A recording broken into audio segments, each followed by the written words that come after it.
Hello दोस्तों, कैसे हैं आप सब। ये CSS3 वीडियो ट्यूटोरियल सीरीज़ की वीडियो नंबर 12 है और इस वीडियो में हम लोग बात करेंगे फ्लोट्स की। जब हम लोग किसी एलिमेंट को कंटेनर में इधर लेफ्ट या राइट साइड में डिस्प्ले करना चाहते हैं उस वक्त हम लोग फ्लोट प्रॉपर्टी की यूज़ करते हैं। फ्लोट की 4 वैल्यूज़ होती हैं, लेफ्ट, राइट, नन या इनहेरिट। लेफ्ट वैल्यू हम लोग तब यूज़ करते हैं जब एलिमेंट को हम लोग लेफ्ट हैंड साइड में डिस्प्ले करना चाहते हैं। राइट की यूज़ हम लोग तब करते हैं जब हम लोग उस एलिमेंट को राइट हैंड साइड में डिस्प्ले करना चाहते हैं। नन की यूज़ हम लोग तब करते हैं जब हम लोग फ्लोट इंप्लीमेंट नहीं करना चाहते हैं।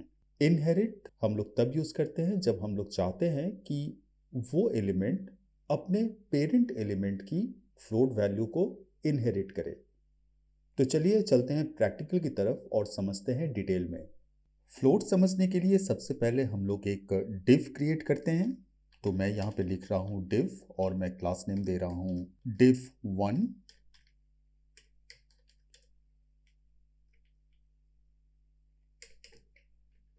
इस डिव को मैं फिलहाल ब्लैंक छोड़ रहा हूँ, मुझे किसी कंटेंट की ज़रूरत नहीं है। मैं इस क्लास नेम को यहाँ से कॉपी कर रहा हूँ और मैं style.css में जाके इस क्लास नेम को पेस्ट कर देता हूँ। अब मैं इस डिव की एक हाइट और विड्थ दे देता हूँ। तो मैं हाइट दे रहा हूँ 100 पिक्सल्स और मैं विड्थ दे देता हूँ 100 पिक्सल्स। इसकी मैं एक बैकग्राउंड दे देता हूँ और बैकग्राउंड में दे देता हूँ FC0। अब मैं पेज को रिफ्रेश कर रहा हूँ तो ये देखिए ये डिव अभी यहाँ डिस्प्ले हो रही है। अब अगर मैं इस डिव को राइट हैंड साइड में फ्लोट करना चाहूँ तो उसके लिए मैं यहाँ पे लिख सकता हूँ फ्लोट और मैं यहाँ वैल्यू दे देता हूँ राइट।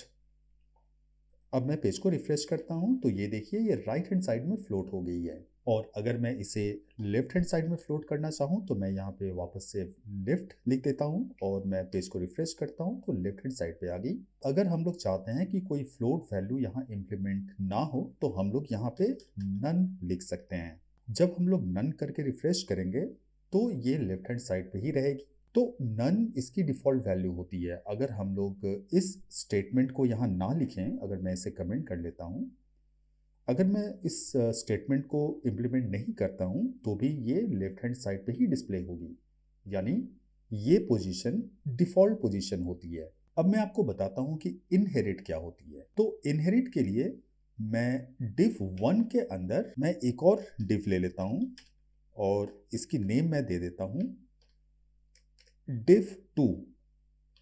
div2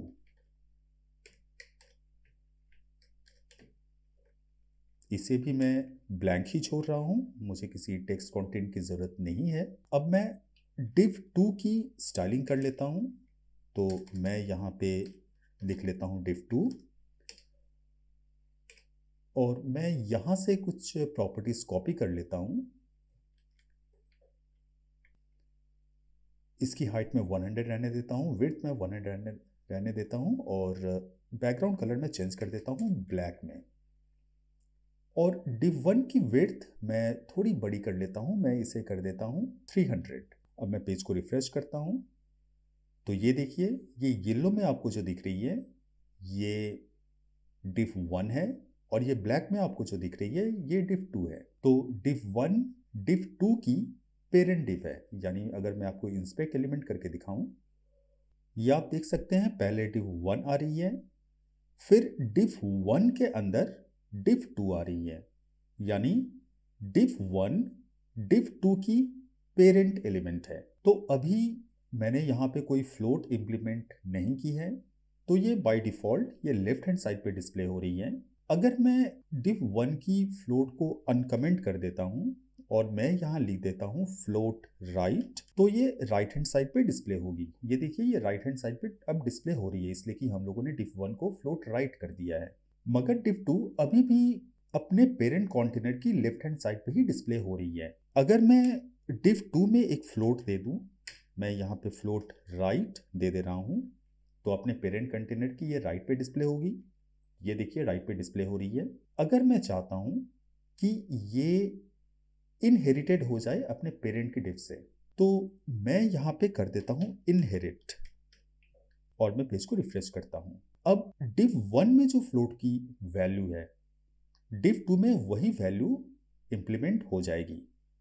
अगर मैं div1 की फ्लोट वैल्यू में लिफ्ट कर देता हूँ तो div2 में भी फ्लोट की वैल्यू लिफ्ट ही इंप्लीमेंट हो जाएगी, इसलिए कि div2 में हम लोगों ने फ्लोट इनहेरिट कर रखा है। तो ये देखिए, ये लेफ्ट हैंड साइड पे डिस्प्ले हो रही है। तो इस तरह से हम लोग इनहेरिट वैल्यू को यूज करते हैं।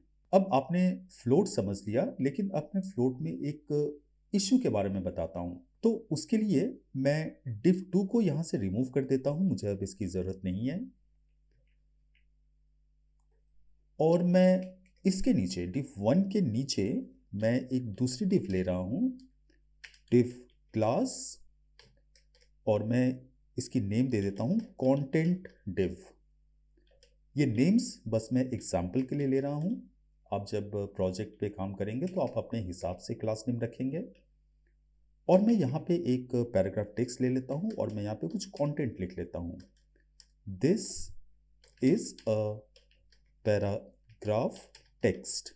मैं इसे थोड़ी स्टाइलिंग कर लेता हूँ, तो मैं कंटेंट div को यहाँ से कॉपी कर रहा हूँ। कॉपी करके मैं स्टाइल CSS में जाके मैं यहाँ पे पेस्ट कर लेता हूँ और मैं इसकी एक बैकग्राउंड दे देता हूँ।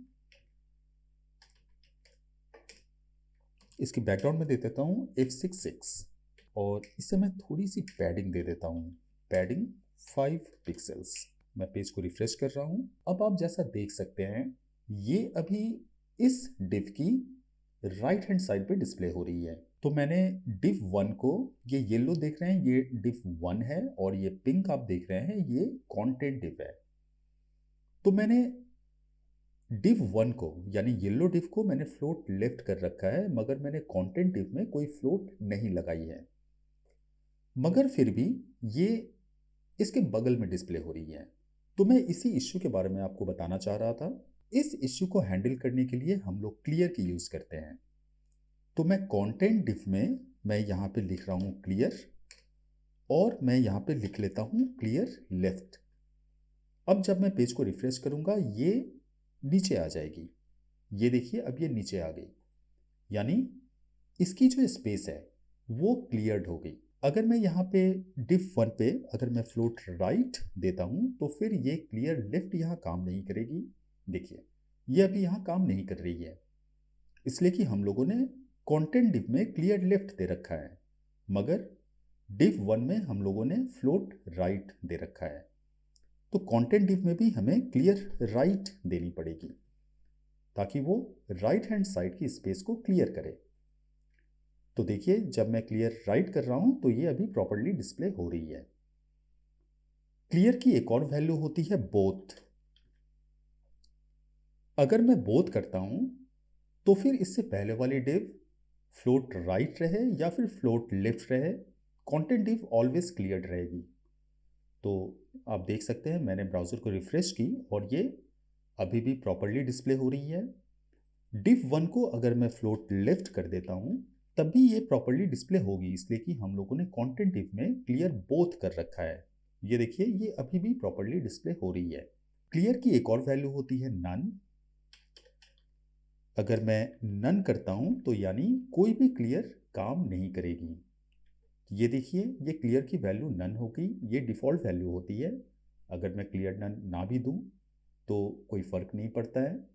क्लियर नन की यूज़ हम लोग बेसिकली तब करते हैं जब कोई क्लियर को हम लोग डिसेबल करना चाहते हैं। अगर हम लोगों ने कोई क्लियर दे रखी है या क्लियर की वैल्यू कहीं से फेच हो रही है स्टेप में और हम लोग उस क्लियर को नन करना चाहते हैं, तब हम लोग अलग से क्लियर नन लिखते हैं। नहीं तो हम लोग को क्लियर नन लिखने की ज़रूरत नहीं पड़ती है। तो जब हम लोगों ने क्लियर नन की तो क्लियर डिसेबल्ड हो गई, और अगर हम लोग क्लियर बोथ करते हैं तो क्लियर वापस से एक्टिवेट हो गई। तो इस वीडियो में अभी बस इतना ही। नेक्स्ट वीडियो में मैं आपको बताऊंगा कि हम लोग लिस्ट की स्टाइलिंग कैसे करते हैं। हम लोगों ने HTML में UL लिस्ट, OL लिस्ट और डेटा लिस्ट देखा था। तो हम लोग नेक्स्ट वीडियो में डिस्कस करेंगे कि हम लोग लिस्ट की स्टाइलिंग कैसे करते हैं। तो अगली वीडियो देखना ना भूलें।